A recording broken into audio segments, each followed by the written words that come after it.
so many clients talk about the S&P 500 and hey, that's the benchmark that they use, even though it's only US large cap stocks that Right. we should be comparing the S&P to.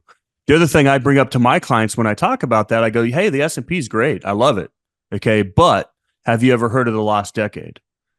And the Sure. reality is from 2000 to 2010, the S&P 500 made exactly 0%. Right. Imagine retiring, taking income out of your 401k, and over a 10-year period, it makes no money. It would truly blow up your whole portfolio. Right. And so the message that I try to say to all my clients is, hey, the S&P 500 is great, but it is not nearly diversified enough. You need to engineer a portfolio that is truly diversified.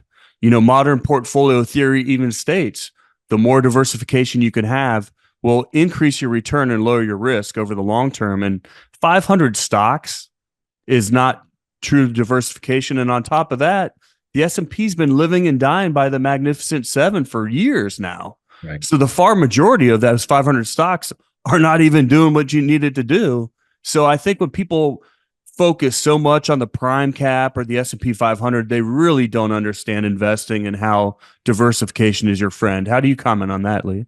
Well, the truth is, I think the industry really does a disservice by tracking the S&P and the Dow the way they do, as if they are a portfolio. The only person that is going to get the S&P returns is the person who has 100% of their money in the S&P. And anybody who has 100% of their money in the S&P, no disrespect, is a foolish investor because there's zero diversification. So the challenge is really understanding that you need diversification, and you're not going to get diversification by having all of your money, number one, in the S&P, or even all of your money in just the US. You need to be a diversified global investor with equity as well as within fixed income.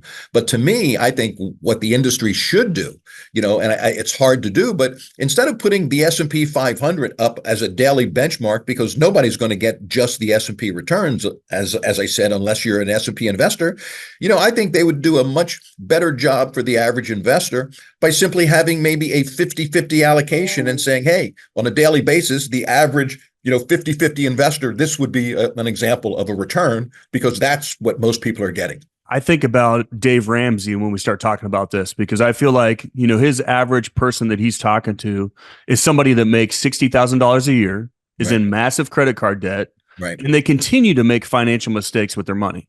Right. I'm trying to get my clients to not be at that, junior high level, but at the graduate level where we're going to let our money work for us, leverage our money to grow for long-term wealth, but engineering a portfolio that is much, much more diversified for the ups and downs that might be out there. So we're not living and dying by the S&P. Right. And again, I would hope that, I know your client base is mostly a lot of pilots, and certainly, excluding you, pilots appear to be a very intelligent group of people who really understand, a lot of intricate pieces to their world. I mean, every day when they go in that cockpit, there's literally probably hundreds of individual buttons that need to be pushed, and they need to know exactly what they are. So I would hope that a pilot that can, get a plane from point A to point B also understands the intricacy of a portfolio, and how much goes into building a portfolio like you and I do, and how much goes into really managing it over the long term, so you avoid that turbulence along the way, or maybe not avoid it, but you can get through it safely.